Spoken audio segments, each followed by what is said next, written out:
store policy. They can ask you to leave. Okay, so let me ask you this.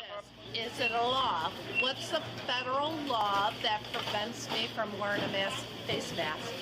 Federal law. Not federal. It's Okay, state so law. you don't know. State order. No, the law, right? State order. No. The law, because I'm going to get your badge number and I'm going to sue you as well. Okay. Okay.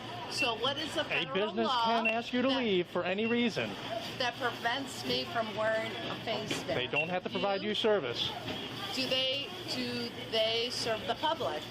Do I pose any threat medically or physically? They don't know that.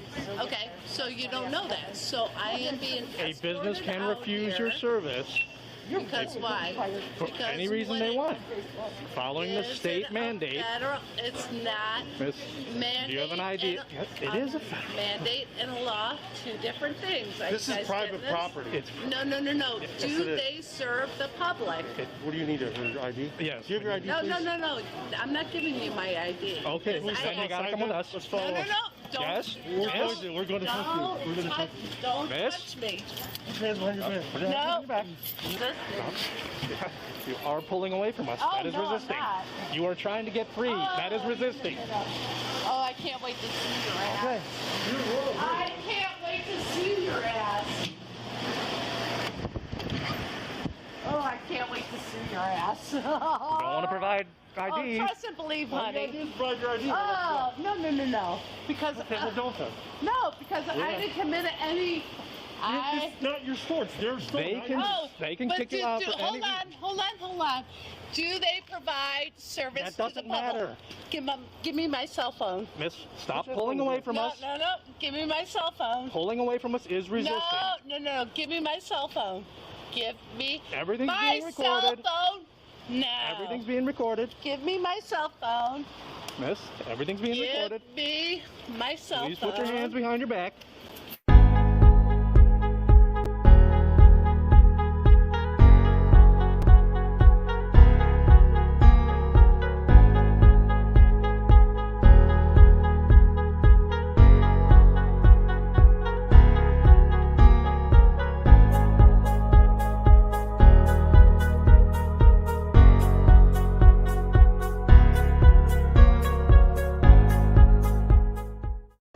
Give me my cell phone, Doug.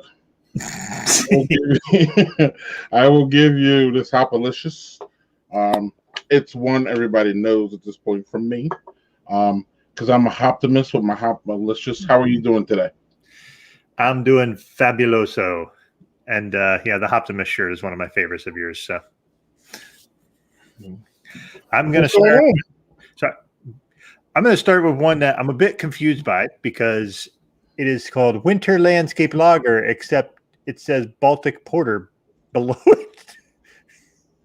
Okay. So I'm trying to figure out, is it a lager or is it a Baltic Porter? So we're going to Baltic Porters are lagers, my friend. Apparently I'm not paying enough attention in Scroggs' class. Well, did you guys do Baltic Porter yet? Because he would have told you. We did, but I probably missed it. So the amount of information we get in that class is pretty astounding. So I was gonna say you guys cover like like 4,000 beers in like one setting. You guys are crazy. Right? I can't drink all the beers he has on his beer list each show because I would be inebriated like for the next 2 days afterwards. So yeah, but he can. He can drink all those beers. Usually it's like 6 or 7, and I only drink 3 of them, and then I drink the other 3 during the week, like once. Like I don't, because that way I can still do the tasting and get what he's trying to say, but like and enjoy the beer. What's that? And enjoy the beer. Yeah, and like we just had Stout Week, and I was like, "Ooh, baby!" That sounds like fun. Oh man, I'm missing out. It's on my own fault. Yeah. No, no. It's good Baltic Porter. It's solid. It's not outstanding, but it's definitely tasty. I like Baltic Porter, so Mm-hmm. I'm happy to drink them. I'm just saying it's not something where I'll be like, oh, you should definitely try this Baltic Porter from Industrial Arts. Oh, okay. So the cool thing about them, all their profits go for this beer particularly goes to the Fresh Air Fund, which is kind of cool. So I mean, who doesn't want fresh air?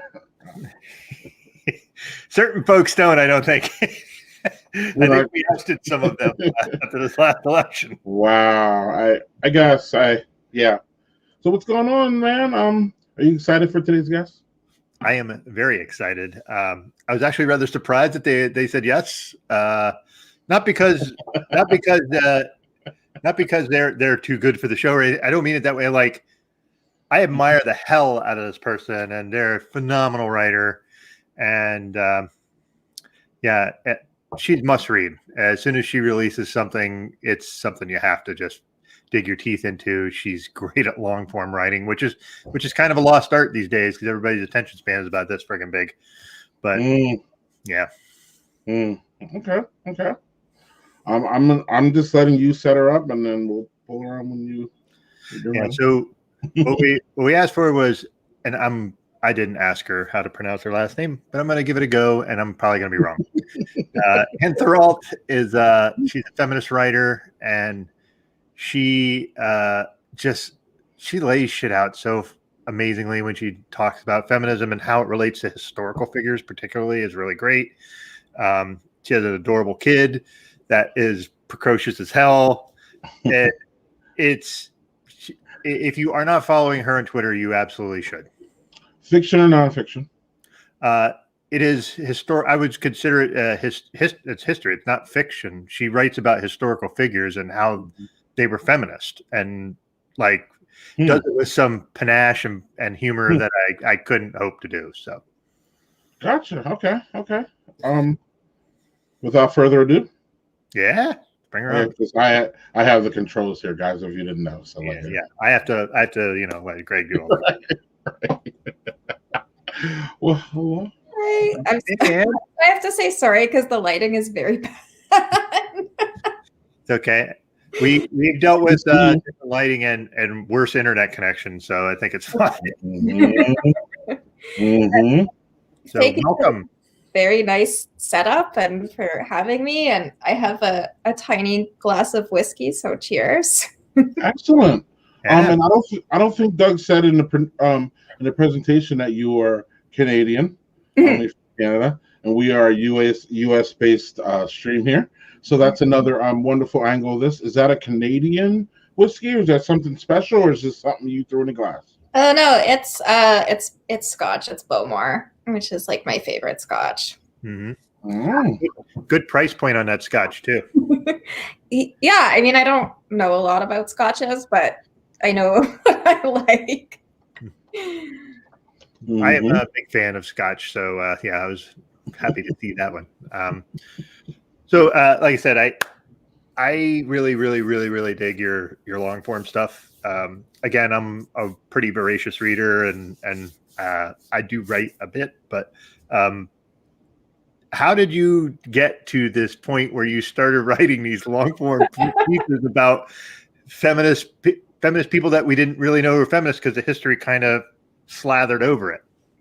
Yeah, it was kind of a funny, circuitous route that I was tweeting like pretend dialogues between historical figures. I think the first one was like Mary, Queen of Scots, and an editor I had worked with very briefly previously at Long Reads emailed me and said like, hey, I don't know if you remember me. I think these dialogues are really funny. Would you be interested in turning them into like a long form series? And I was like, I don't have any training as a historian. I don't have any training as anything. I was like, I'll try, but I don't know how this is going to work out.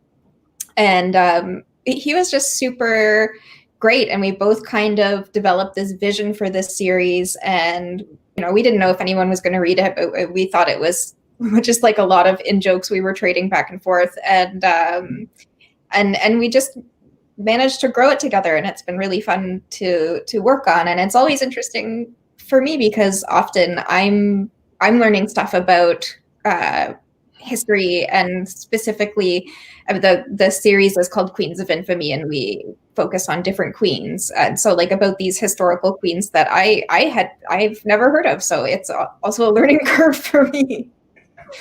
Mm-hmm. So it's a learning thing too. It seems like you enjoy the learning part as much as you enjoy the writing part, or am I reading too much into that? Unintended. Yeah, I think so. And I think what I especially love is like a lot of the women that we've done are like, you know, Catherine de Medici or Lucrezia Borgia, who are like women who have these very kind of scandalous reputations, and then kind of when you scratch a little deeper, you're like, oh no, there's way more going on here than, you know, the TV series The Borgias. Right. Doug? What was one of your? I know you said Mary Queen of Scots, but there was one that I remember, and I'm blanking on the name, but I remember it was somebody who wasn't like as well known, and I believe it was. I want to say it was a lady who was Spanish. I could be, maybe it was Italian, but I remember it was somebody I had not heard of, and I read it, and I was like, I never in a gazillion years would have thought that, and just the way that you presented it was so great. I'm sorry, I'm blanking on the name. Okay. I'm trying to think who it might be. I don't think I've done any Spanish ones, but I did do Joanna of Naples, whose story isn't very well known, but has a really interesting. I think that was the one.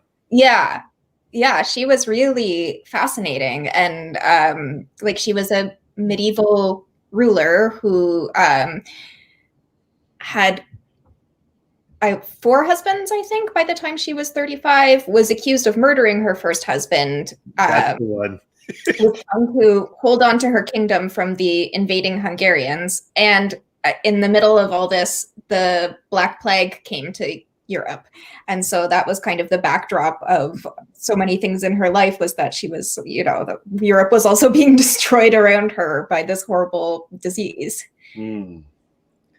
Yeah, it's funny because when you read stuff like that and you don't like getting the background that we don't get, because you hear like everything is basically like it's whitewashed or it is nail washed, for lack of a better term, so that you don't get to hear the background and the real good tidbits of what really actually happened. And that's why I get to read this stuff, and I'm like, this is awesome. I get to this is awesome. Right, like so Anne takes that layer of sexism off that? Is that what I'm hearing? Because looking back, there clearly is a level of sexism, right, Anne? When we look back in history at the way that we look at women. And I think this comment is that was Paige.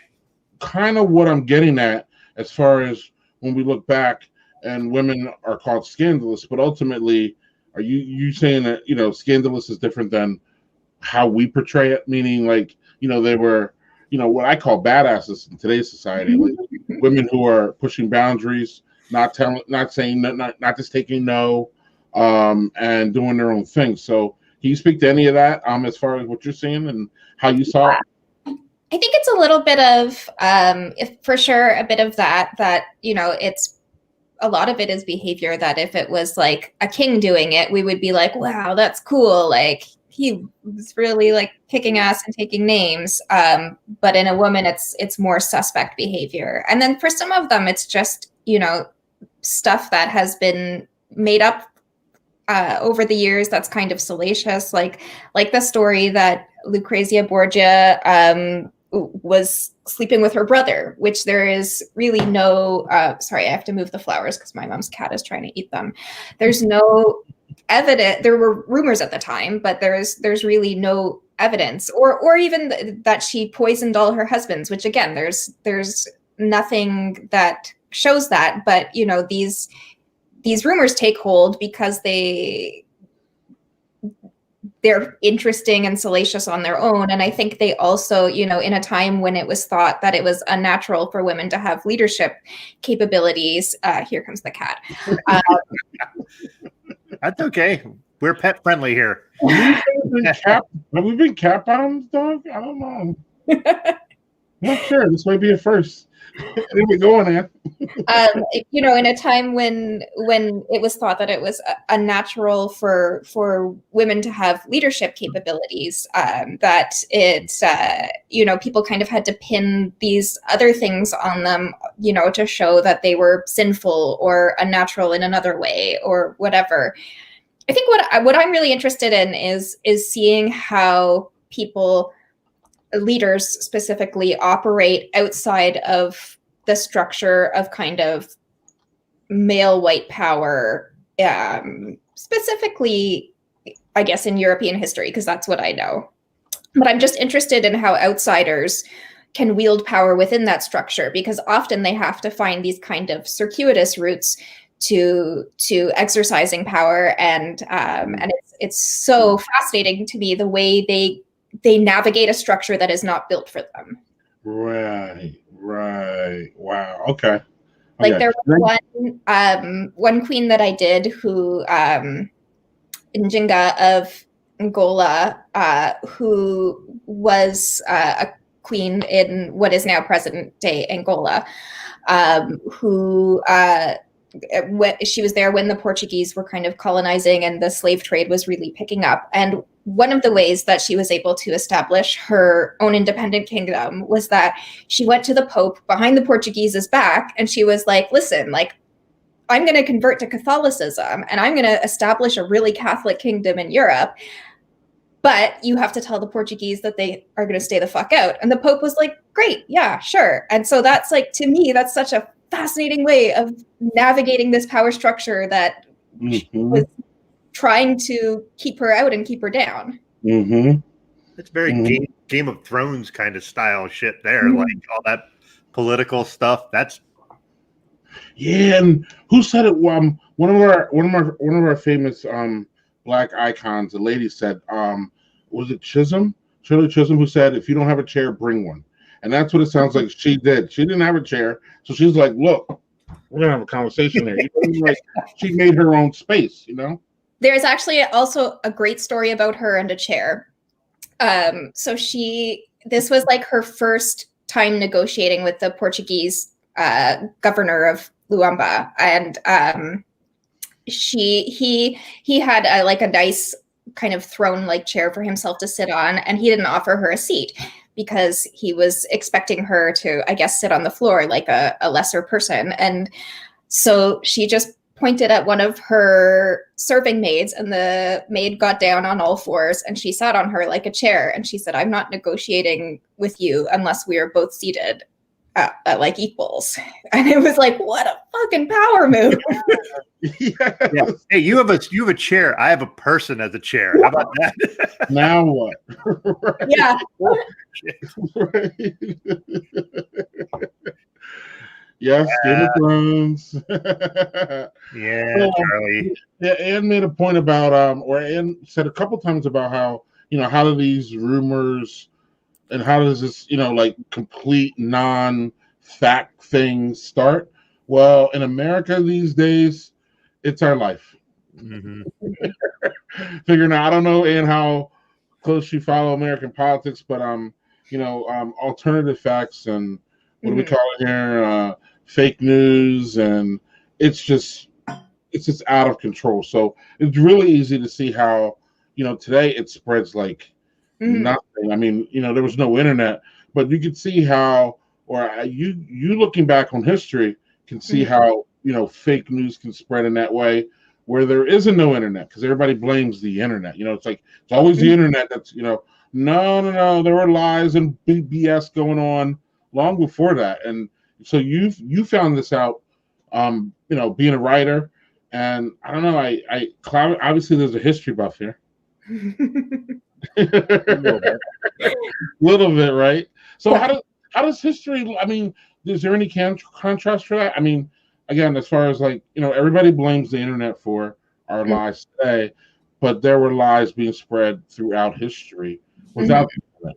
So anything jump off of you on that level? Well, yeah, for sure. I mean, there's always been propaganda, like especially kind of state-sponsored propaganda.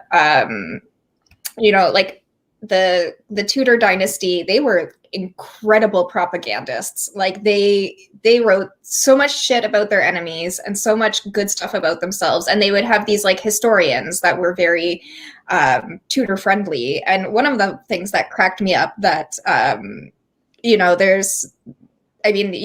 probably heard of Richard III and all kind of the rumors about him. He murdered his nephews. He was a hunchback. He gestated for 2 years in his mother's womb and was born covered in hair and like all of this kind of stuff. One of the things that cracked me up was one of these state-sponsored Tudor historians wrote that like, well, he was born under Scorpio rising. And I think we all know about Scorpios. Wow. Okay. Hey, the other thing about it is knowing, like when you're talking about the Borgias and you're talking about back in that time frame, I mean, the literacy rate, one, was very low, and two, it was, I think in ways it was easier to control the narrative because they could control what information was being pushed out. Is that a fair way to look at it?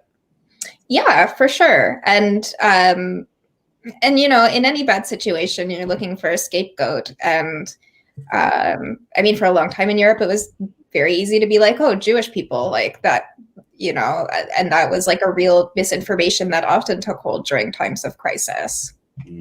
And something we still see, is back on the rise. Yeah, I think it could take a bit of a wildfire approach now because it's so easy to disseminate information, but I don't know. I don't know which is better. Do we have access to everything or do we have access to nothing? It's almost like, like feast or famine there, right? Right. So the Bowmore whiskey you're having, Ian, because Bowmore makes a lot of different variants. What is the actual thing? Is it like the 12-year Islay single malt? I don't know if I say baby.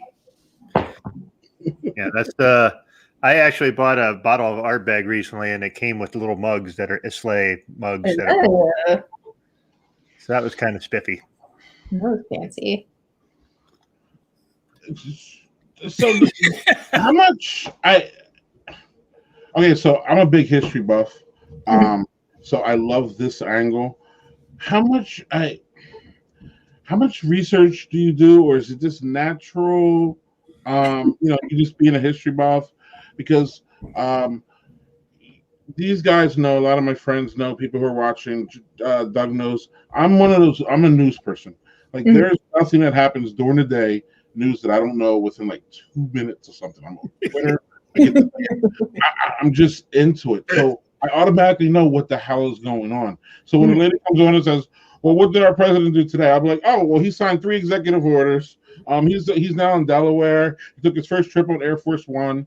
Blah, blah, blah, blah. I mean, it's just this whole. So are you that way as far as history goes? Are you like that kind of a history buff where you just jump in? I love historical fiction too. It is fascinating when I can learn a little history, even though I know some of it is not. They're piecing stuff here and there, but ultimately, I love a good history story, and I think we can learn a lot from history. So is your history knowledge? I'm more interested in your history knowledge than your writing, but your writing, it's all mixed in. So, yeah, I have 6 questions in there, didn't I? Yeah. Can I narrow it down to one? Yes, please. So you have a topic. Let's say I'm going to look at this person. How much research and how long does it take you to research that thing before you put something out that's written about that particular person? There you go, Bob.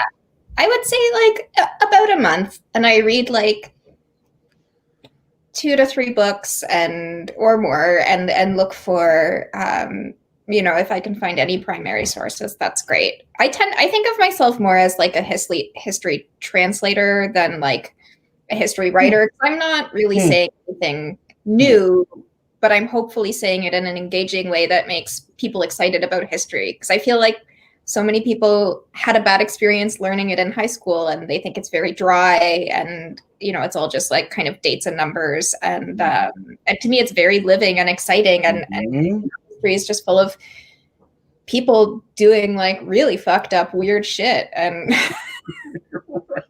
Right. I'm curious to know too, like, so the issue with history in the United States is how it's like what we're actually taught, because in our like, I grew up in very rural Pennsylvania.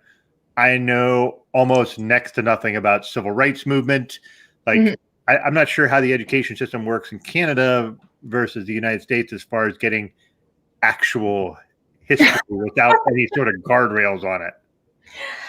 So I had a kind of a funny education, and history in Canada tends to be mostly 20th century or from Confederation, which is like 1867 for us, when Canada became an independent country and not a colony. Although we are still in the Commonwealth and have the Queen on our money, so I don't know.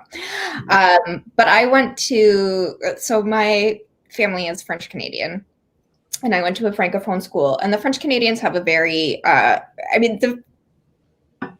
the standard kind of Anglophone Canadian history and the Francophone Canadian history are different. And so when I was going to school, it was kind of a lot of, well, the French got to Canada first, and they were like actually really nice to the Indigenous people. They weren't. And they were like, actually, we were doing great things in Canada, and then the English came and ruined it and oppressed us. And that's that. So it was a kind of, I think the truth is probably somewhere in the middle of the two versions of history, but it was like then when I went to an English high school, I was like, well, this is very different than what I learned. I thought the French were the good guys. Well, so basically anywhere in North America, all the history can be said to say that they think that they were really nice to Indigenous people when they really were not. Yeah. No, right. No. So whitewashed again. Sounds like it. Yeah, very much so. And that's why I'm like, that's why, I love how you said you're a history translator. That's why I think it's good. The more I hear about you, about how you are transforming the way that at least people look at women in history. And I love that aspect of it. And I don't know, I didn't get to jump into any of your stuff before, but I'm going to jump into it. I'm going to tell you, you're going to enjoy it, because there's all right. So I find the way you write this stuff with just you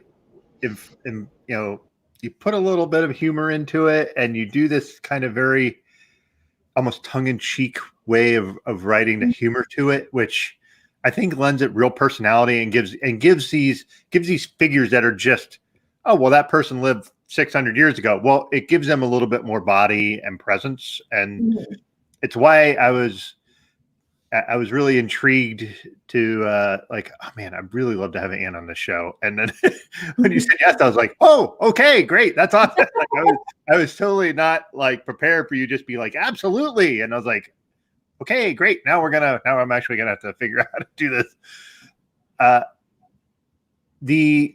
The way you write as in that particular instance, I mean, you and I have known each other peripherally for a while. I think it was back into like when I was writing for Good Men Project a gazillion years ago. But I've always kept tabs on what you write. I'm again, there's a lot of content to read, but like anytime you put something out, especially with this new it's not new, but the long series, I'm always reading those because it's always fascinating to me. And I'm not generally a history person. I'm not like a big buff of it, but I don't know. I find your writing style to be really good for what you're trying to accomplish, which is to bring to light what the real story is, but also make it relatable to folks now, which is not all that easy to do. Yeah. Oh, thank you. Yeah. I find, especially with women, there tends to be a lot of whitewashing, which I don't necessarily even just when it comes to racial stuff even, but like with this kind of like especially since 2016, this kind of like badass, kick-ass ladies. Here's a book of 25 ladies who changed the world. And, you know, you get these kind of very brief overviews, but they really shy away from kind of telling the shadow sides of these women, and they were human and did bad things, and you know, that's something that really motivates me, is to kind of show them as complete complex people, rather than just like, wow, can you believe it?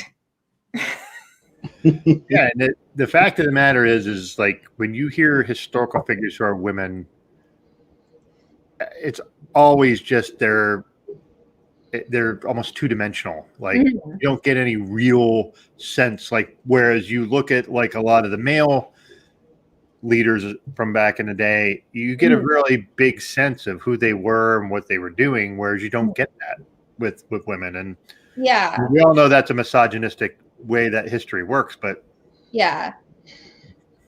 And I think that's like a weird way, and I see it, I struggle with it because I see it a lot in like feminist kind of women positive circles, that they don't want to talk about kind of the darker sides or negative aspects of some of these women, because they're worried about, you know, feeding into these existing misogynistic tropes. But you know, I don't think that's a good way to tell history. I think it's boring, for one thing. I mean, who wants to hear about someone who only did like good things?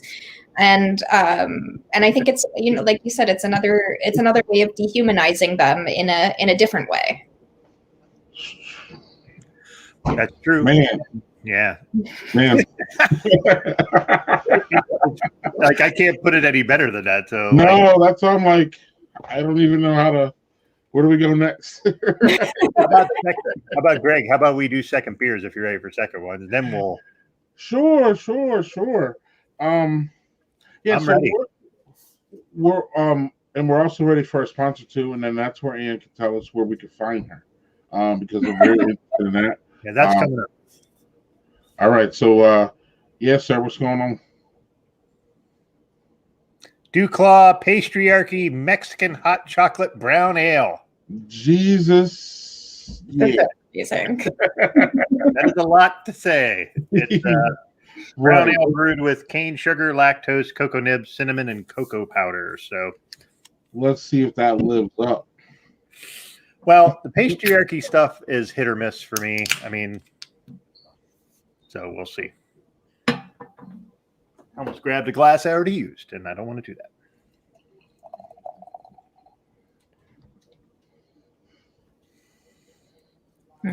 Nice Yeah. tone of the brown ale, so that's good.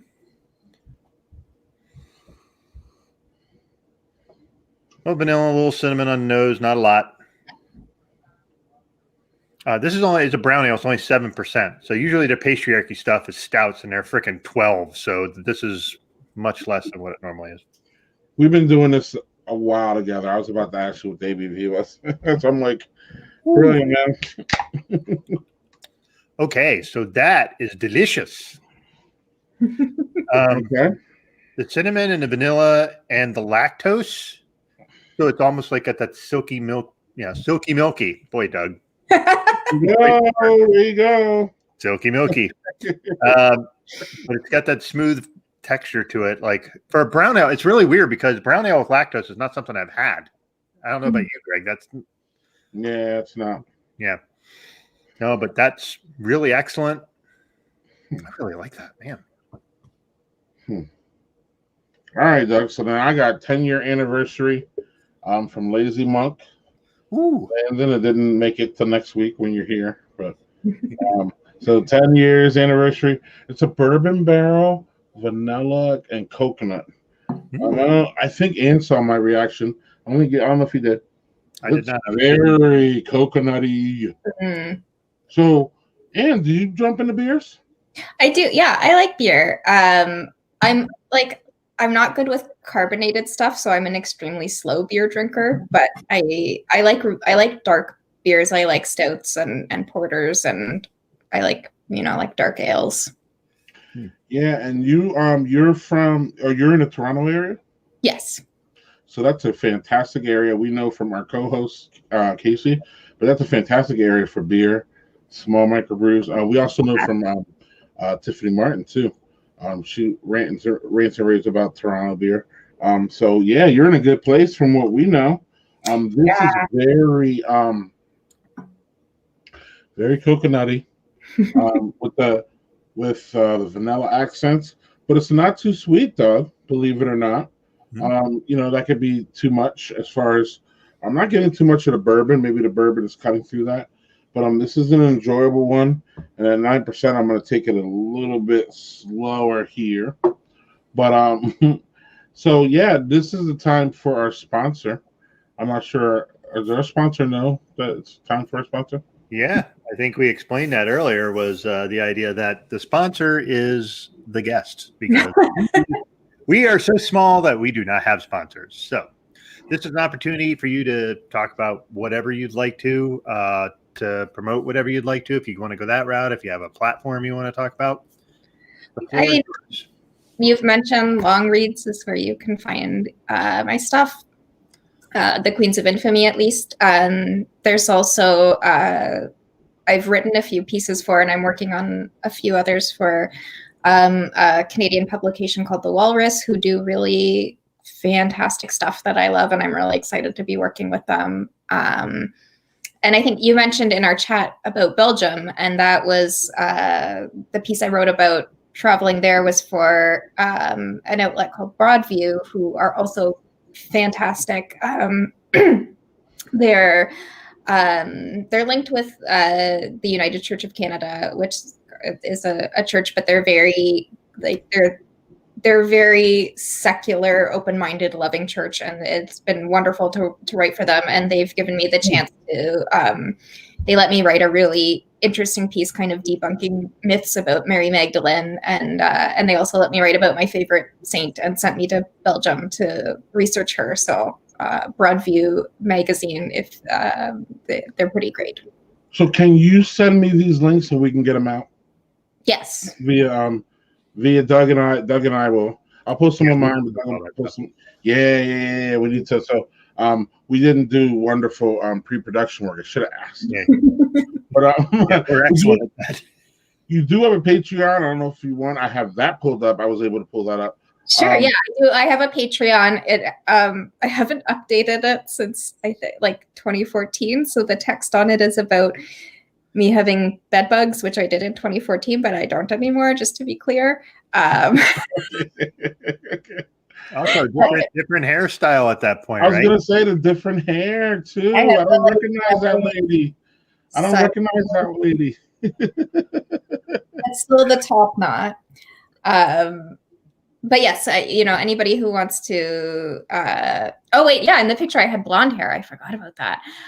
Yeah, anybody who wants to support my work, that is always appreciated, because freelancers don't make a lot of money, and I have a kid who is doing online school right now, and I don't really have a lot of time to work because I do a lot of online school stuff with him. Right. So I was going to do that.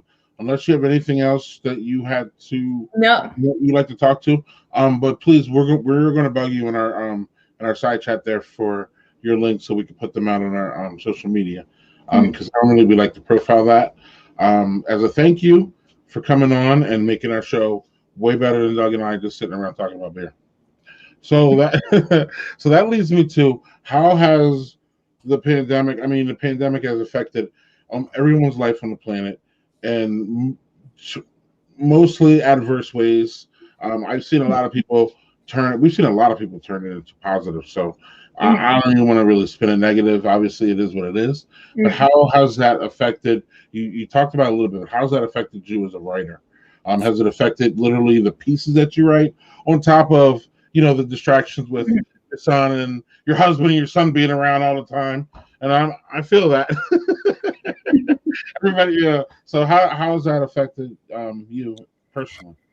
Yeah, I mean, it's been challenging to find not just time to work, but also kind of the brain space of, I used to kind of walk for hours, and that was when I would work through pieces in my head, or like going to a yoga class, I'd be like working through it, and I don't have that space anymore, and so it's been hard to figure out what to pitch and how to pitch it and what people might be interested in, and also just to like kind of, you know, I also used to have like hours at a time to sit with my computer in the library or a cafe or whatever and work at stuff. And now I'm like, all right, I've got half an hour. I'm going to do 3 paragraphs now. And when I get my next half hour, I'll do 3 more paragraphs and just hope I don't like end up browsing Reddit or something instead.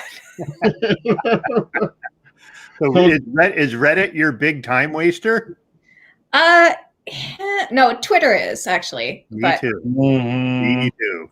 But then on Twitter, they link to like a lot of the am I the asshole, and then I get sucked into it. Oh, those are a fucking, that's a rabbit hole every single time. Wait, what? You never read Am I the Asshole? It's AITA.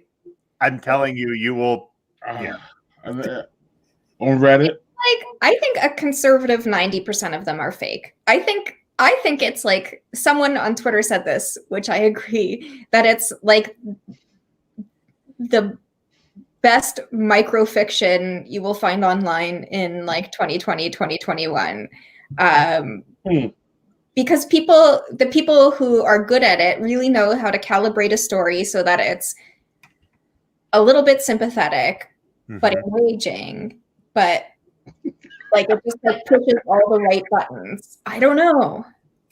Okay, so is this what JSG is saying here? That's Am I the Asshole? AITA. And, Right. and I think you're right. I think a huge majority is fake. I think you're right. And then I get mad when people are so credulous. I'm like, you can't believe that story. Yeah. Right. That was Paige commenting that they're always the asshole. but that's kind of like how life has been, especially, you know, within the past 3 years, which is this real? Like, you know, and we laugh down here that we're surprised that the Onion is still a thing, because how can they make up shit that's not real that competes with the real shit that's real, like the fucked up shit that's real? You know what I mean? How does that work? Almost sounds like your struggle, man. Like somebody took over somebody's taking over their space, which is like fake, real news, and people can't figure out whether it's fake news or not. Our president, now I haven't figured out whether it's fake news or not. Our president put out yesterday. He put out a thing where I'm sorry.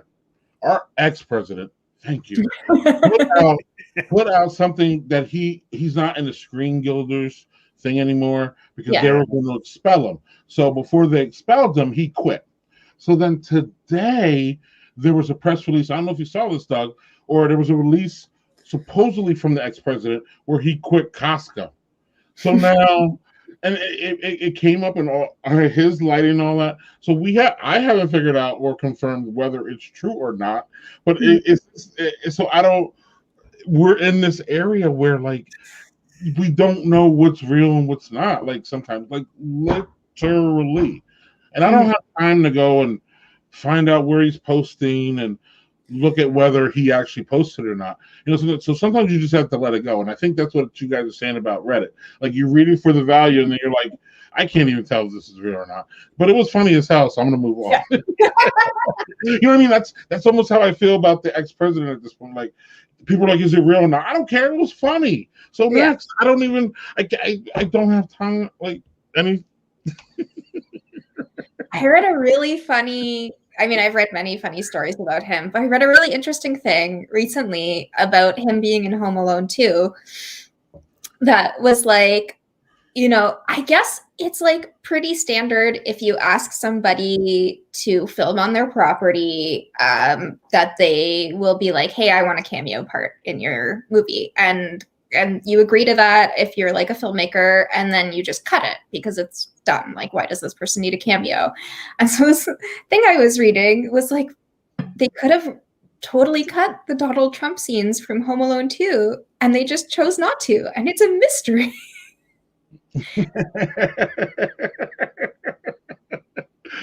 Right, exactly. Nope. So,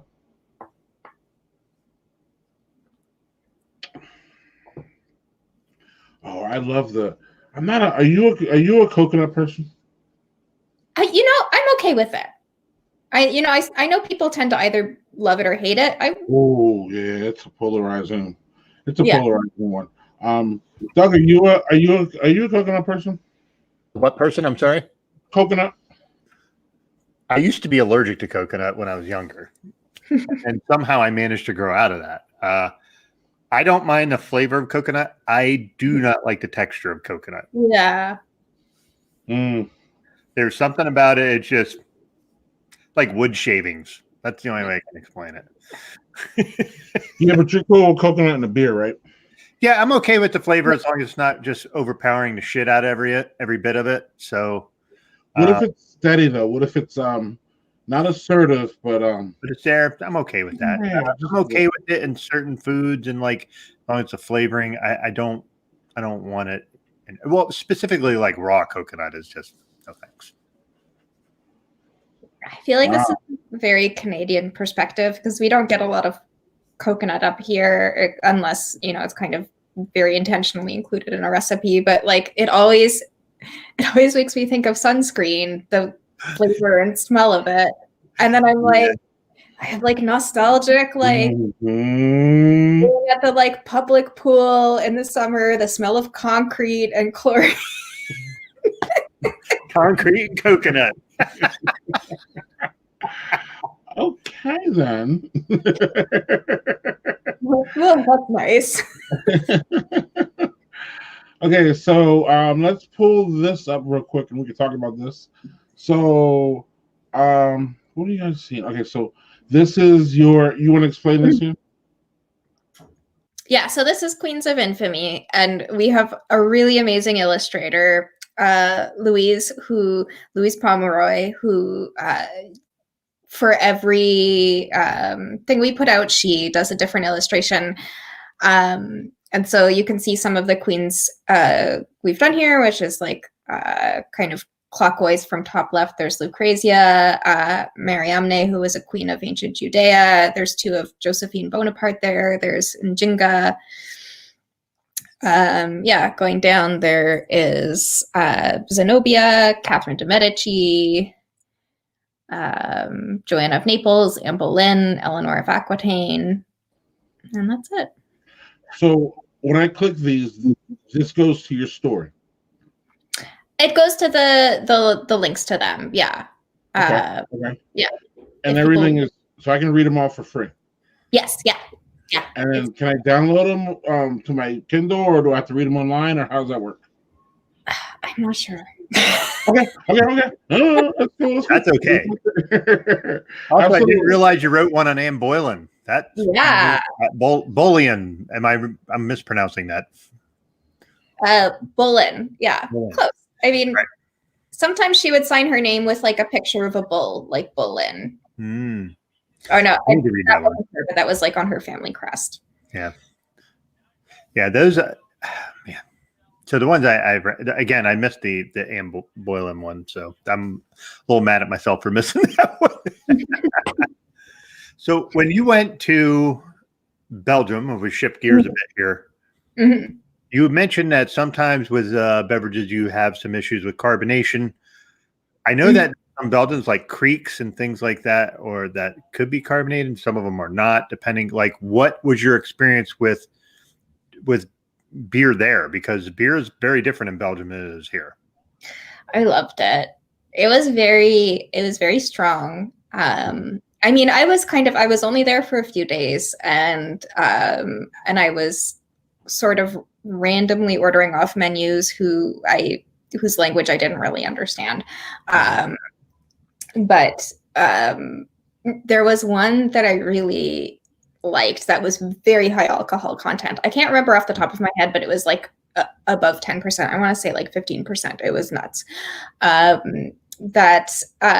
So the beer is called and I'm going to say it wrong because I don't speak Flemish, the Hoelendracht, which means golden dragon. Mm-hmm. That's a very popular Belgian beer. So yeah, really good. So do you know the kind of story behind the Golden Dragon? I do not. So I would love to hear it. So the beer is brewed in this city called Ghent, which is it's in the kind of like lowlands of Flanders. And sorry, I've had like 1.5 drinks and now I'm spacing out apparently. And it's like We do this every week. Trust me, it's fine. It's like canals and like very beautiful, and so they have this tower in the middle of the town square, and on the top of this, it's called the Belfry, and it was kind of built to be an administrative center where they were going to keep all the town records. And it's a medieval tower, and on the top of this tower is this huge golden dragon made of metal, and it's very funny looking. If you Google Golden Dragon Ghent, you'll see it. And so the story is that it was originally a early medieval Viking dragon, and then the Vikings gave it as a gift to the Turks to put in, like, I think in the Hagia Sophia, and then some army brought it back to Northern Europe during the Crusades and brought it to some other Flemish town, I think. And then the Ghent army showed up and they were like, fuck, this dragon is awesome. And so they took this giant golden dragon, hauled it all the way back to their, then pretty like small town, built a giant tower, and the tower is large, and put this dragon on top of it, and then just filled it with like administrative records. So I don't even know what to say. Let's fill the dragon with records. That sounds really awesome. And they love this dragon there, but it's so funny to me that they were like, yeah, this fucking dragon, like, this is awesome. Like, we're gonna build a tower for it. Oh man. So now that's something I've seen Golden Drac. I've had it a couple times. I never knew what the story was behind it. That's the thing, is like there's so many stories that to be told and heard, and we just don't know any of them at all. And that's a cool one that I wish I would have known, because that is funny. That, and again, we need more history translators like Anne to tell the story in the way that she did, that it's engaging and that we laughed and it was, you know what I mean? It had a little suspense to it. There's a way that it's framed, Doug, and I don't know. Maybe Anne can jump off of this too.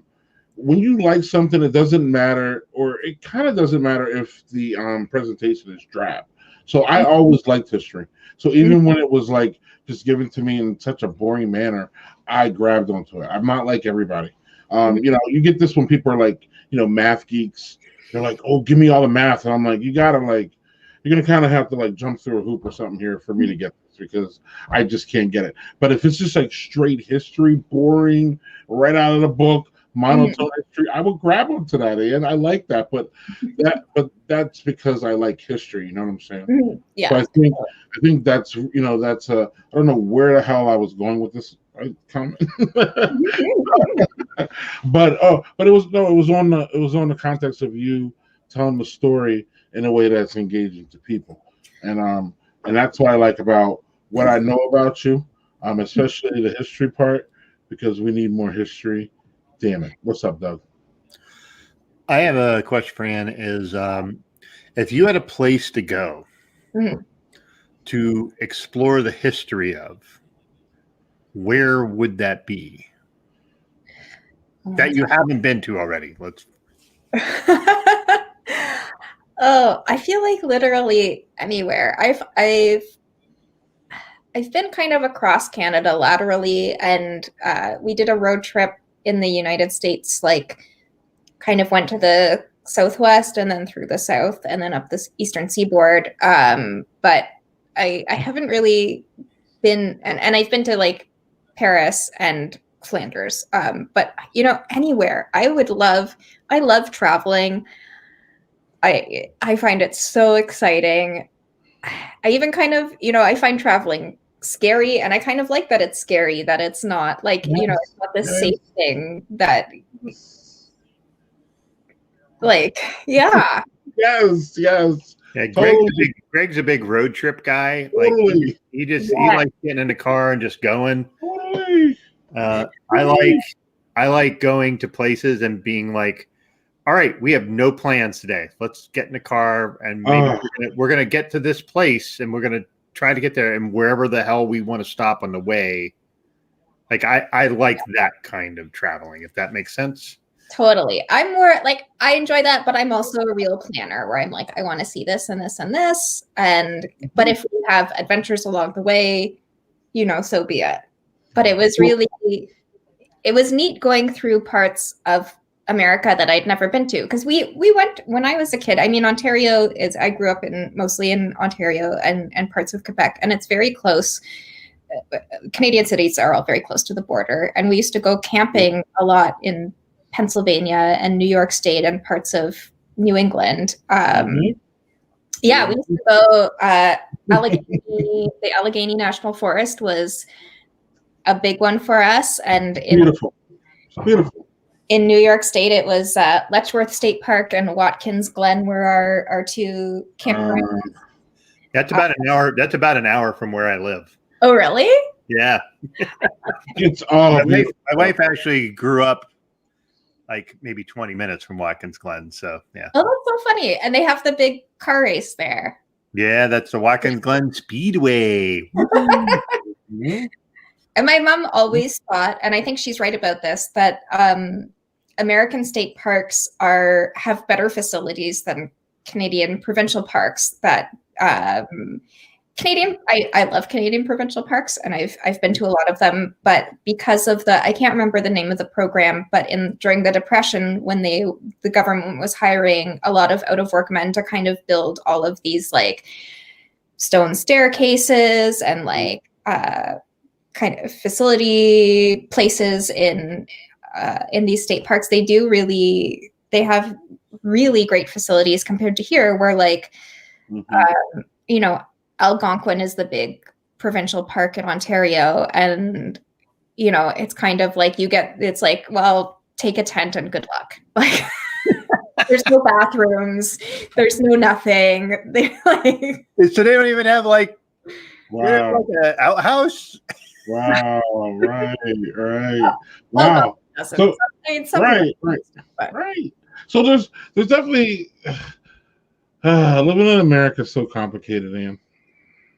And it seems like it becomes more complicated and more, I don't even want to say mind fucky as you go, but it is. Because there's a lot of wonderful things that this country has built.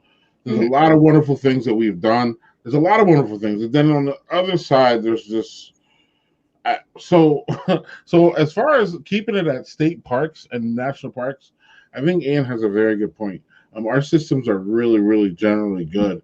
Now the state thing can, you know, that varies state by state, but generally states have a pride in those places that you can see when you go there, is what I'm saying. And then I think it gets a little bit bigger too when you go to our national parks.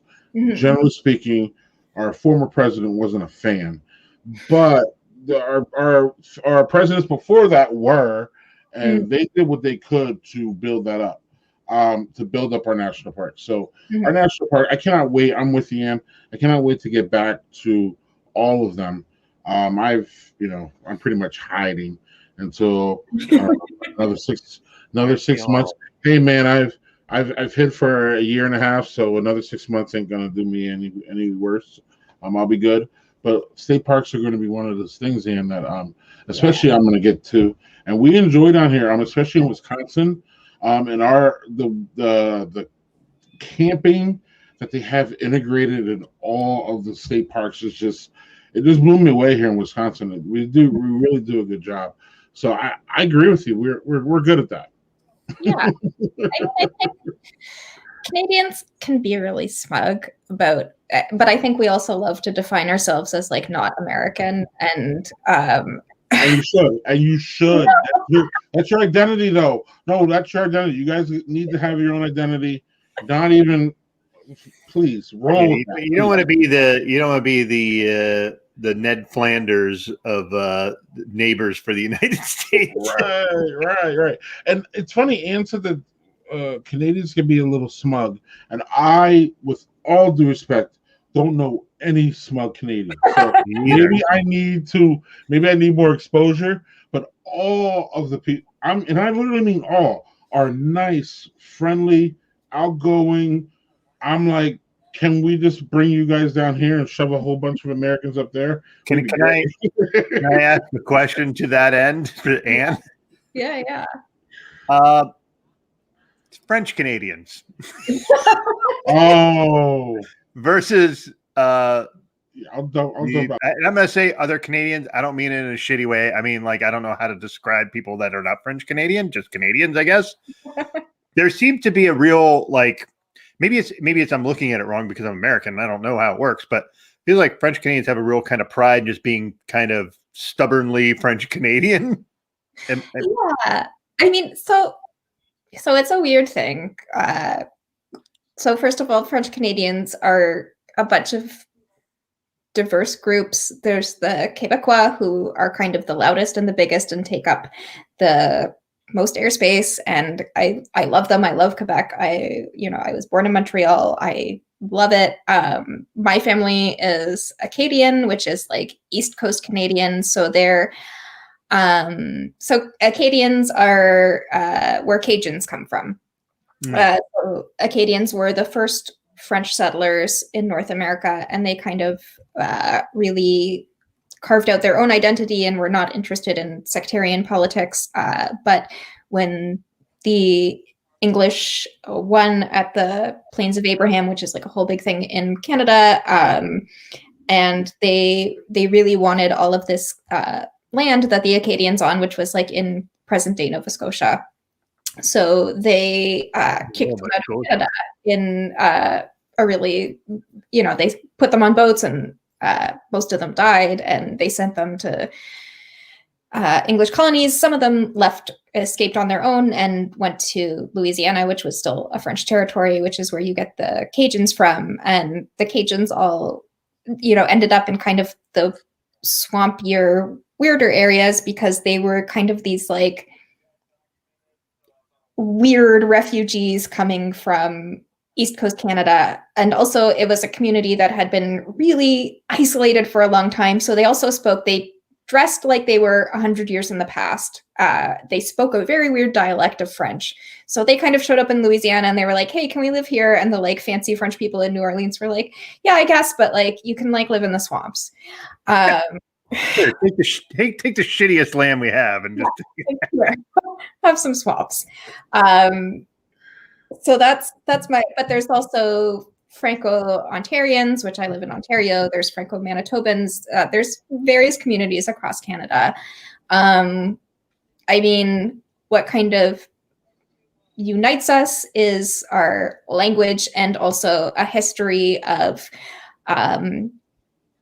that language being forbidden to us kind of through government structures, through education. So in Ontario, it was not allowed to teach French in school or for children to speak French in school until sometime in the early 1900s. It was like quite recent. So so there is still a lot of and Quebec is a weird place in that for a long time it was run by an Anglophone minority and also very oppressed by the Catholic Church. So you had this Anglophone government and the French Catholic Church who were both really interested in keeping the people oppressed. And because what you want is poor families with not good access to education, who are having a lot of kids who are not questioning authority.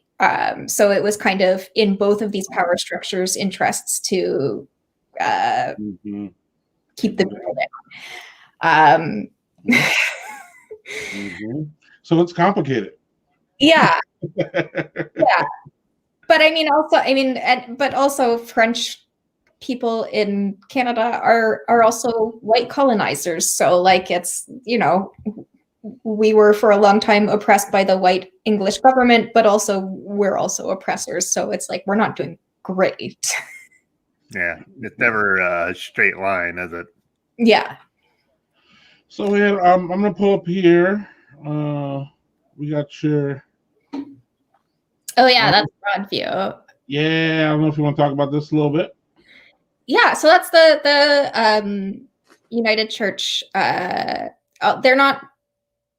They're affiliated with the United Church. They're not directly owned by them. But they let me write about my weird religious interests and work through like my weird Catholic stuff. So they let me write about a lot of saint stuff, and I got to write. I got to travel to Belgium to write for them about Saint Dymphna, who is the patron saint of the mentally ill, and who I find really interesting. And I got to write about Mary Magdalene for them, who, people talk a lot about how she was a sex worker, and that was actually completely made up by Pope Gregory I. He invented it, and everyone kind of ran with it. So that's really interesting to me. Yeah. No, that's people. People say stuff here, and then people run with it. I mean, it's kind of yeah, it's like early fake news, right? Like, right? Absolutely, absolutely. Again, fake news. I mean, that is literally the theme of what we're doing, like what's going on down here, in America now. Literally, what we're dealing with, and you're bringing it past, and you're saying, look, people, it's been going on for a while. You didn't, that wasn't your purpose. This isn't why you came here to talk about it. But that's part of what I'm hearing from your testimony as far as writing, as far as in a history perspective. Yeah, is really like countering misinformation and trying to pull out strands of truth, even though it's hard after. Right. Made up bullshit sounds familiar. Right. Yeah. And I mean, the best fake news contains grains of truth that, that they build on. It's not just completely fabricated. It's kind of like, well, the virus is from Wuhan, or the first outbreak was from there. And, we saw that they weren't very honest with it about it to the World Health Organization, and it was created in a lab. And like, you're like, well, some of that is accurate. Right. The Wuhan part is. Yeah. Well, right. And I'm not trying to delve into it, but I guess we're here. The big thing down here is this Q mess. And so what they're doing is now they're starting to interview people who were in it, but actually had to come to a point to realize that it's all bullshit, because part of the whole Q thing was that our former president would still be the president would still be president now, and the guy that we actually legitimately voted for wouldn't be president. That was their whole thing. So now that happened, it kind of blew up in some people's faces. It's fascinating when they have these interviews with these people who don't believe now but believe before. And one of the things that they said is that if the former president or people like him or that high would have said it was bullshit, they would have not believed it. So then there's an aspect of, I mean, again, it's crazy. I'm not sure why you believe that people eat babies and drink their blood and all that.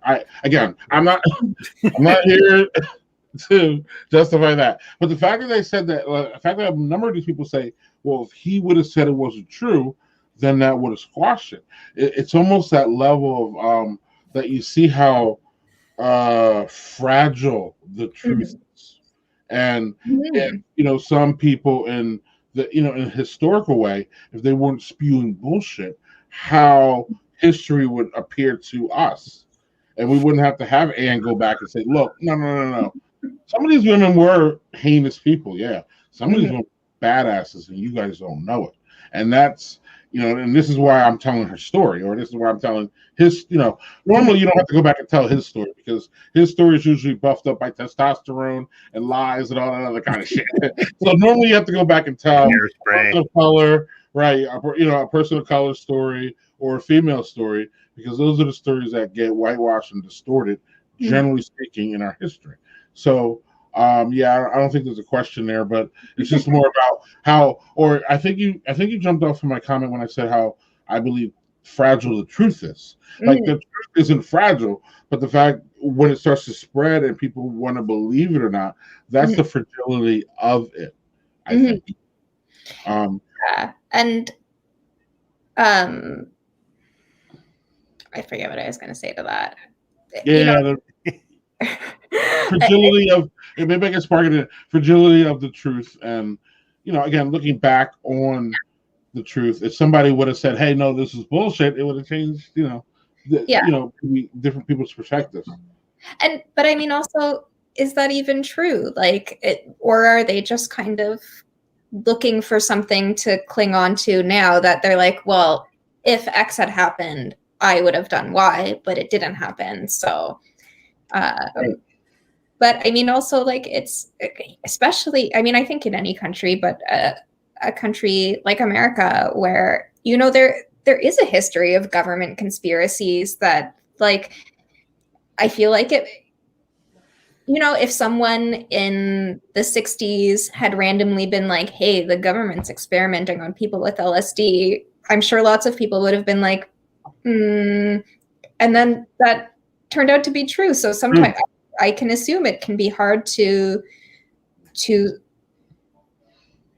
sort through what is a credible, because sometimes conspiracy theories do pan out. Mostly they don't, but yeah, it's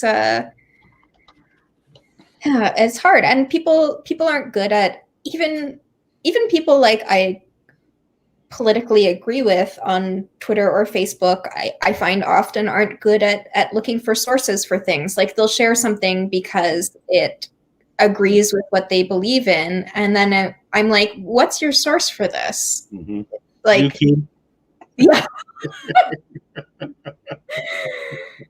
And I think that's the same policy as the people you don't agree with. And I think if you're interested in the truth, then you have to be ready to hear things that you believe that aren't what you want to hear. Yep. So on that note, I'm going to open a third beer.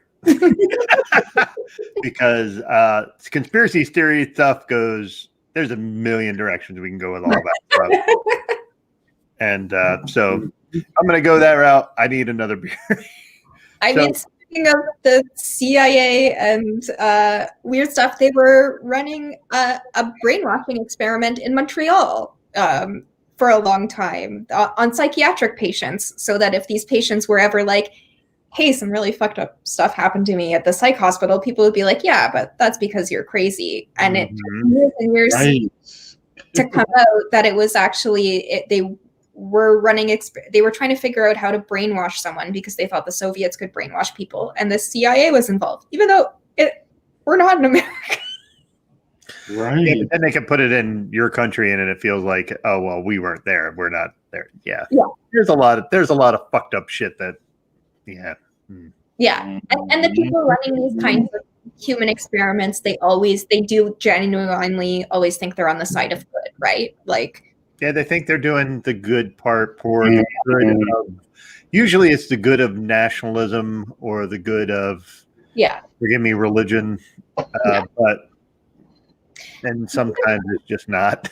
So sometimes the good of science, it's like people who were really into eugenics and thought we can just use genes to get rid of illnesses and disabilities and impurities, right? And it's like they really thought the good way forward, and now looking back, it's like, oh. Not realizing that the quirks and things like that are what make us human. So yeah. All right, so let me open this, and then we'll go back into the deep dive. So this, Greg, is one that you and I have both had. I gave it to you. This has been aged for a year in my cellar. Yes. So it's a collaboration between Dugas and Stillwater. Dugas is in Sweden. Stillwater is in Mount Vernon, New York. And you and I both remember this was an excellent beer when we got it. So I am hopeful that this will be good aged. So it is whiskey barrel aged chocolate stout brewed with cacao, coconut, and vanilla. So here's coconut in this. Behold the Pale Horse is my favorite conspiracy book. Yeah. I have never read that. What is that about? Anne, do you know this one? I don't know much about it, so I'm gonna let you. No, Manny, you need to tell us because we're clueless. What's going on? And have you had this one? Love the glass. Delirium Noel. Have you had the Delirium? Oh yes, yeah. So I've had the Delirium Tremens at least. Delirium Noel is their Christmas variant of Delirium Tremens. So it's all good. Yeah. All of it is good. Right. It's all good. Correct.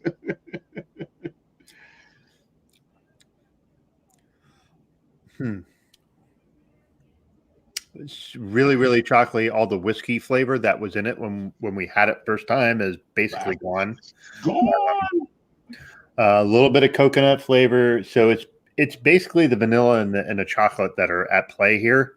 Mm-hmm. It tastes a bit flat, but it was not a super carbonated beer to begin with because it's so heavy and high ABV. It's good. It's not as good as it was when we had it before. That makes sense. Oh, for sure. For sure. For sure. So, and you're still sipping on that whiskey? This is I'm gonna pour my third one, so I'm working at it. So that is a sipper, though. That is not something you slug down. So I was gonna say that and I don't know. Be ready to correct me because I think I'm gonna fuck this up.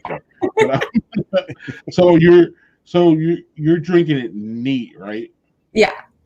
Okay. Right. And not on the rocks. No, I like it. I like it the way it is. Water of life. I have the terminology down. That's excellent. I'm more on the rocks, mostly for hard out, but yeah. Doug, so you wouldn't recommend aging that one, is what you're saying? No, I think it's better fresh, which I was surprised because being, a whiskey barrel aged stout, I was assuming that would be a good one to age. And sometimes you age them. Now, granted, I know somebody's going to yell at me for aging my beers where they're laying sideways instead of sitting straight up. That might have had a play in this, but. So, all right. I got a question for Anne. You good, Doug? Yeah. So, Anne, on a personal tip here, I heard, or not really necessarily personal, but I heard, is it true that you guys have a date for when your kids are going back? Yeah. So a lot of the kids in Ontario are already back. Toronto has set its date for February 16th. I am not thrilled about it. Okay. Yeah, I wanted to ask you about. Yeah. This is the personal part. The personal part is, as a parent, how do you feel? And again, I know, from what we talked about before, I know that you're looking forward to having your time back as a writer and having that area where you can come back and have your space to mentally do that. But at the same time, it's Doug and I talked about our area as far as how we're dealing with the pandemic, and we just started talking to you. So yeah, how does that all play in? You don't sound happy because you don't think that they have everything in place, or where you at? Yeah, I mean, so this is our second time going back to in-person classroom. They went back in September, and then way too early, clearly. Yeah, I mean, we had pretty good numbers over the summer. Okay. So but what happened was they opened schools and they also opened bars and gyms and restaurants all at the same time at the beginning of September, late August. Yeah, that'll do it. So we went back in September, and then at the end of November, Toronto went into a lockdown, which hasn't really been a super lockdown. But kids continued to go to school until the Christmas break. And then they've been off since then. And I'm actually at my mom's in Kingston, which is about 3 hours away from Toronto right now. Because we came here over, because we have a tiny apartment in downtown Toronto. And I was like, I can't do it in an apartment. Like, at least my mom has like a yard. Yeah. And now they're going back. But my concern is that there hasn't been any significant changes made in schools. Toronto remains a hotspot. Numbers are slightly lower than they were, but they're not good. And also, I don't know, you guys would not hear about this because it's like, you guys don't get Canadian news. We get inundated with American news, but we don't have any vaccines here. We don't have any facilities to produce vaccines in Canada. Mm-hmm. And so we bought a bunch from, some of them were supposed to come from a facility in Belgium, which shut down for maintenance. So we didn't get most of the vaccines. We are. I only laugh because it's just so tragic, but keep going on. I'm sorry. No, it's okay. Like it is. I mean, it's stupid. Well, first we were going to get them from China, and then China was like, no. And then we gave them a bunch of money and they were like, no. And then, because we're in a fight with them. And then we were getting them from a facility in Belgium, and then this facility closed down. So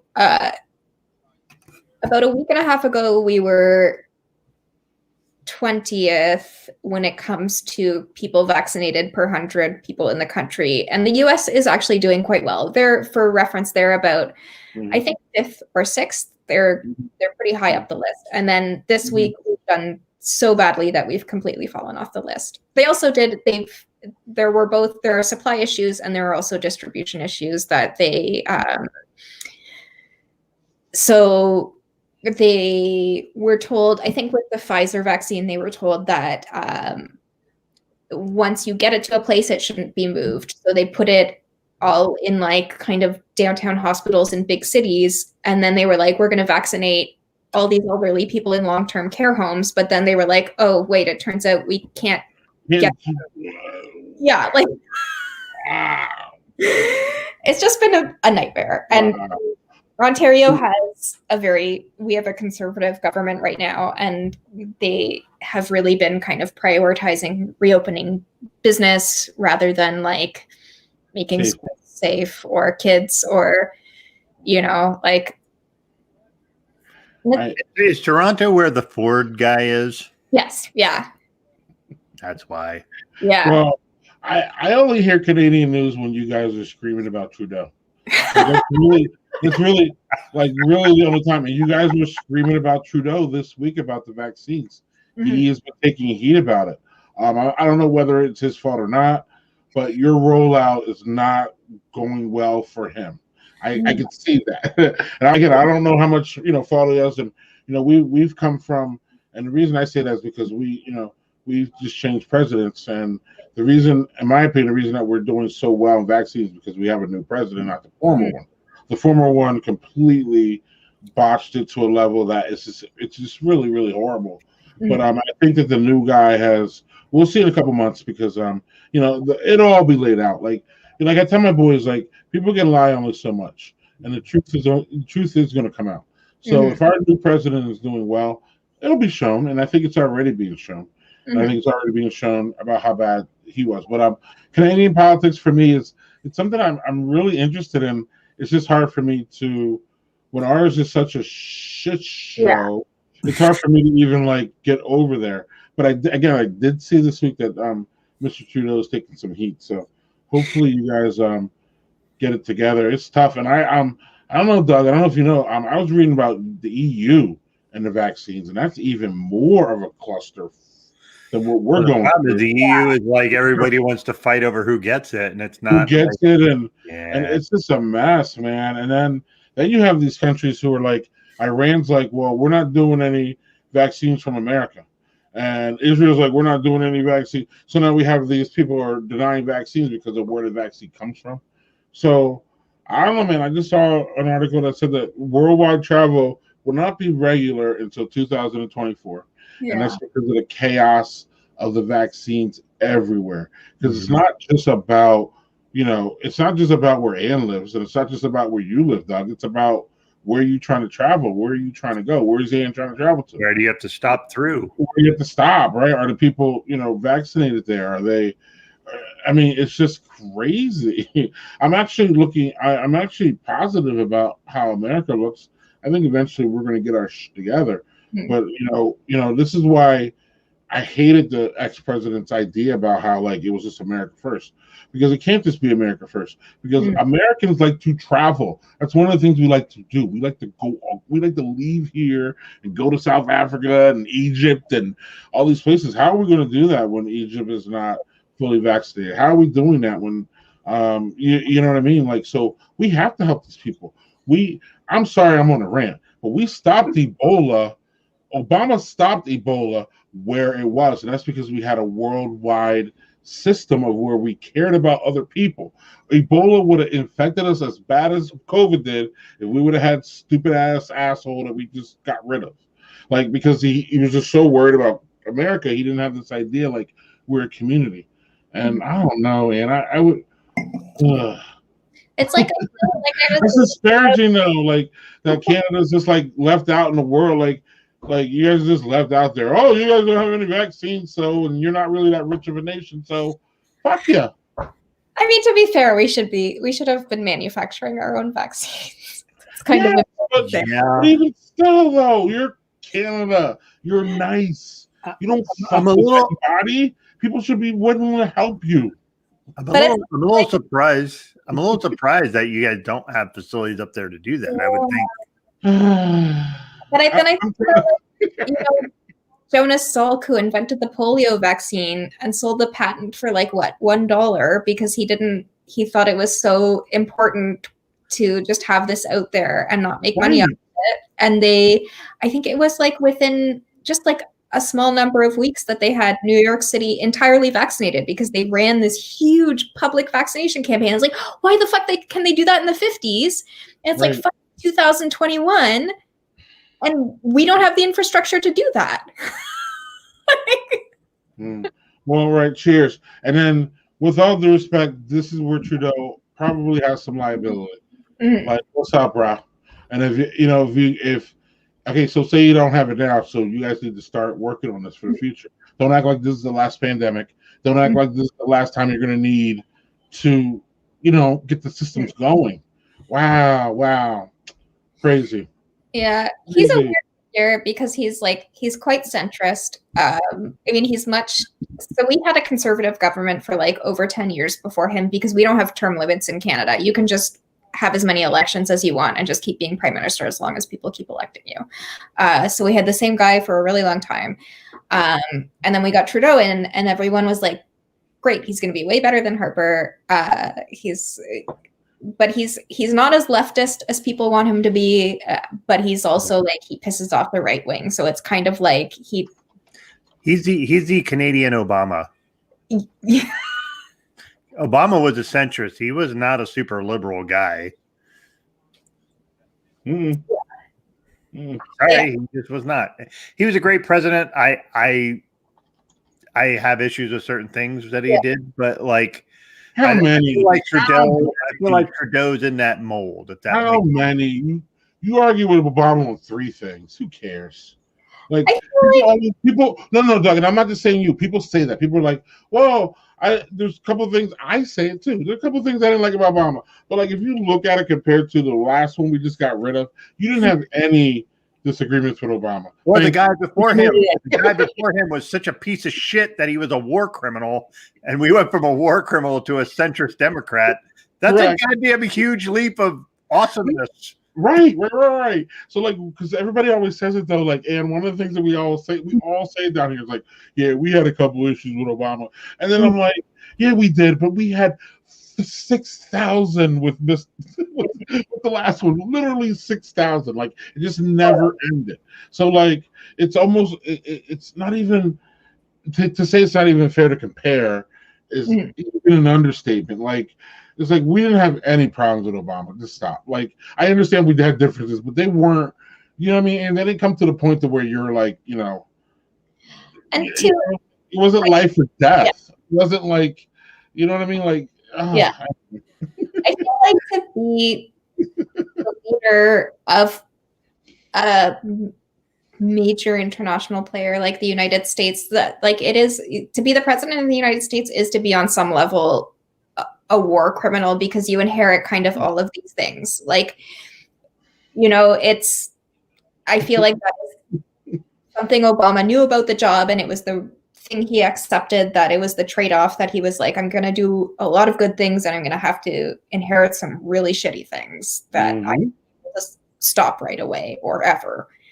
And I feel like people want like a really pure, you know, leftist leader, but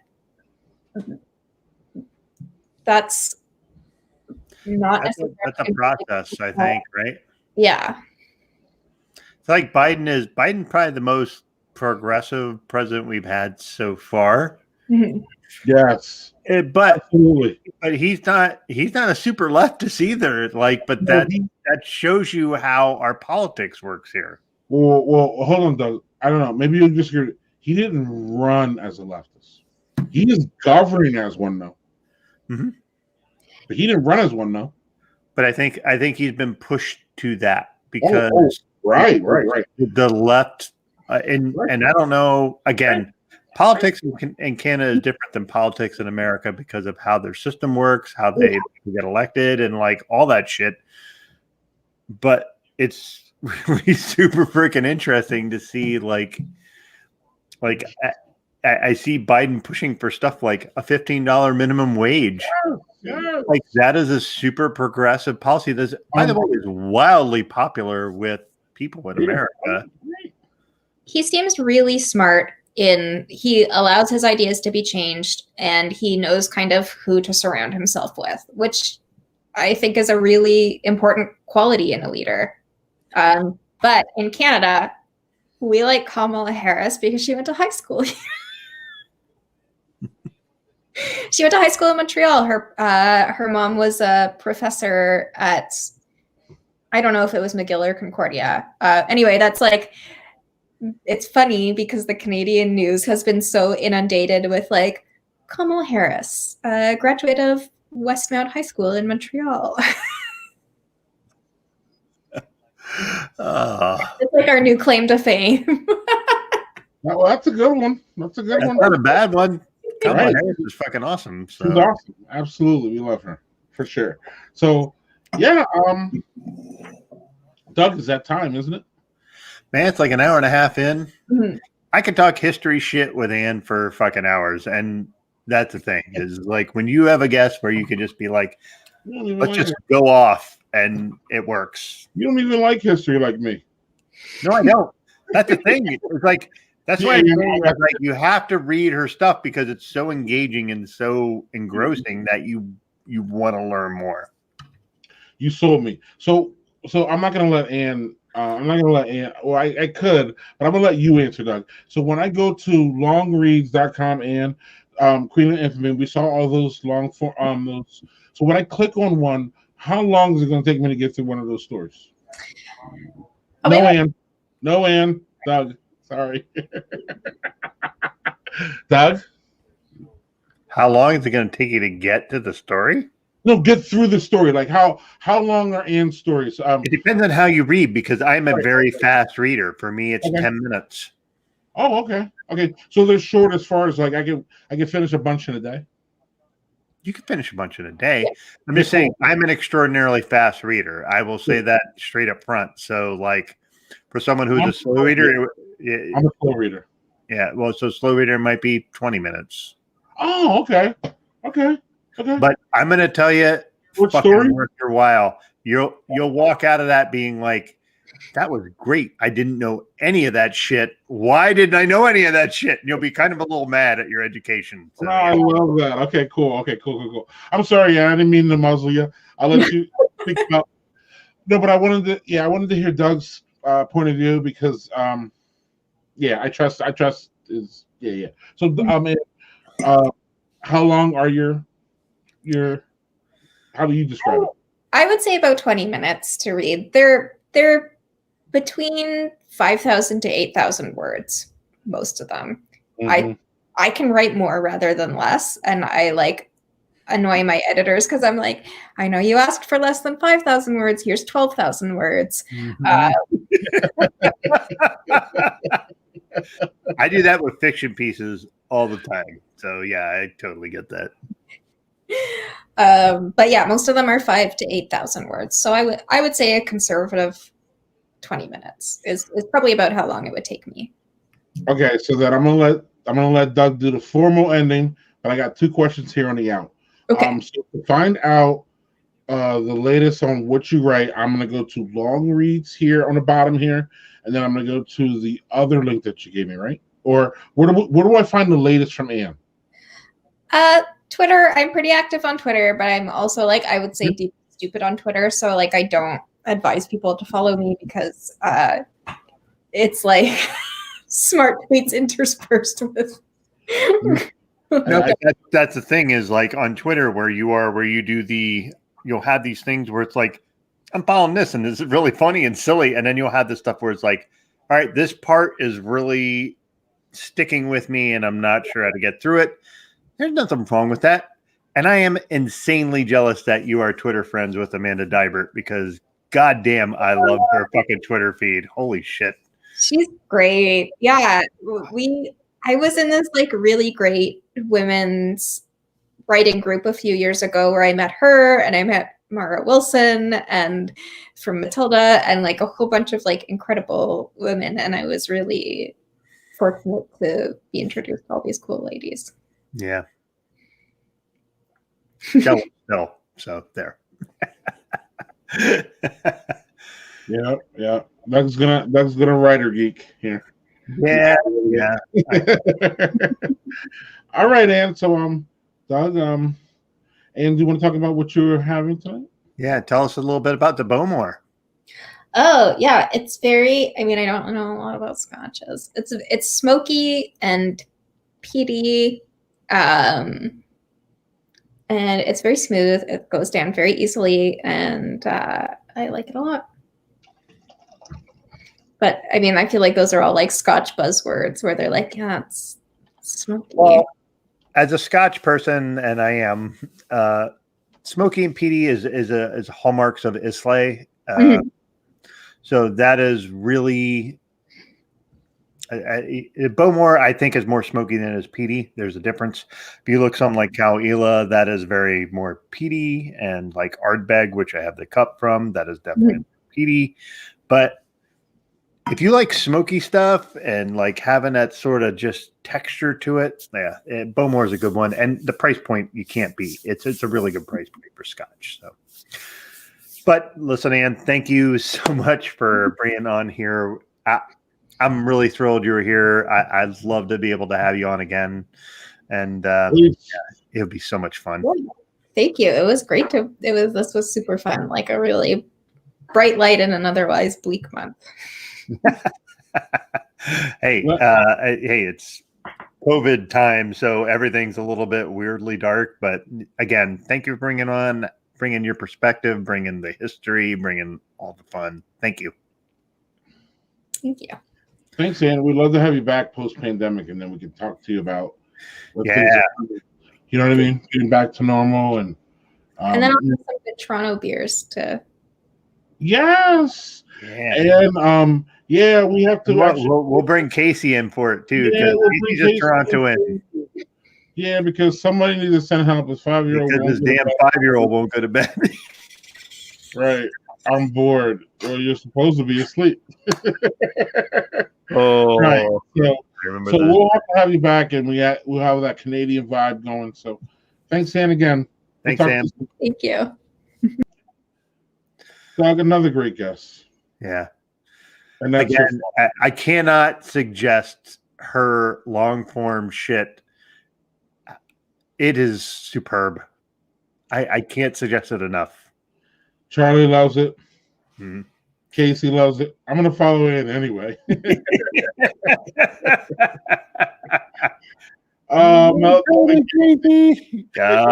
Feed your kid that shit. Let's Thanks, go. Anne.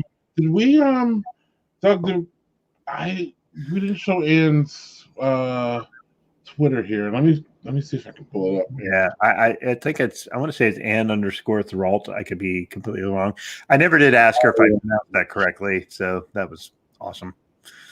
No, I think you got it right. Anne, did you get it right? Oh, I was just typing in the chat. It rhymes with Ontario, so it's Ontario like Ontario. Oh, Ontario. Okay, I was so far off. Holy shit! No, okay. There's a lot Ontario. Wow. Wow. Ontario. That's cool. That sounds awesome, and it sounds way better than what I was saying. So Yes, it does. That's fire. Ontario. This is why Canadians are cooler than us, man. I don't care what anybody says. For sure. I don't care what anybody says. Don't tell Casey though that I said that shit. Yeah. So anyway, Casey's gonna ride that like a mule. No. He didn't hear that shit. So real quick, Manny, circling back as our new press secretary says. I don't know if you know that, but that's whenever it's circling back. Behold, a Pale Horse is a best conspiracy book. Excellent documents found by intelligence officers. Talks about Third World Order and controlling events and stocks. That's kind of been a. I thought maybe Manny was going to say they're controlling cereal, but that's and assassinations. They might be controlling cereal. We got Manny booked for sometime in the future, folks. So that's going to be off the day. Man. I'm going to find some cereal beers for him. Right. Oh, we're gonna have to get some. Yeah, we're talking about. I said I'm a slow reader. He said he's just slow. So, yes, Doug. Anne Thériault, right? Anne Thériault. That's God damn, that's fucking great. That name is so fucking boring. Right. My name is Greg Ziegler. Doug Ziegler. Lame. Sounds as white as you can get, doesn't it? Sorry, it's lame too, and so is mine. Don't get me wrong. Washington. Hey, I'm not saying that. I'm not saying that it's not lame.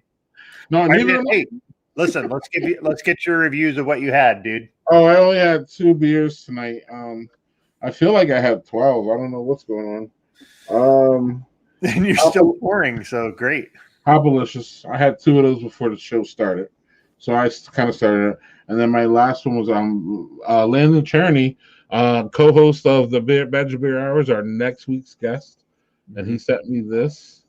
So the 10th anniversary player in the house. Yeah, and I'm still sipping on this one. It's a good one with the coconut and the vanilla, and it's not too sweet. It's getting a little sweet now that it warms up, but you know how this rolls. So what you got, buddy? All right, so there's no clear winner of what I have, so just a forewarning on that. How's life? I'm gonna say it's third place. It's not. It's all kind of one place. They were all kind of in that same vein. This was good, not as good as when we had fresh. When it was fresh, it was fucking outstanding. It was just a bit flat. And then if I was going to pick a winner, it was probably this. The Landscape Series Winter Landscape Lager, Baltic Porter. That you were kind of met on. It was met, but I'm going to tell you that all the beers, none of them like blew me away. So it's a rare night where I'm like, they're all kind of the same. That's fine. All right. All Put right, that so back here's, up. Let's see Anne's Twitter there because I'm going to yeah, tell you. here's Dan's Twitter though. So Mhm. for those who are interested in that, here, let me put this here real quick too, so we can see it before we get out of here. Yeah, man, I was kind of, I don't know, like the Karen videos weren't calling me today. So Okay, there's so goddamn many of them. I think at some point we just are like, yeah, Yeah, it's some dumb white chick doing dumb shit, or some dumb Right. white dude doing dumb shit. well, and yeah, and I was just like, I'm just so tired of it. I'm just so tired of it. I'm tired of most things at this point. Like when I'm tired of the right, and Doug, when I'm tired of Karen videos, I mean, I want a channel where it says Karen videos on a loop. Like that's me. Like that's how much I like them. But when I'm tired of them, it's telling. And what I'm not tired of is hanging out with you every week. I'll see you next week.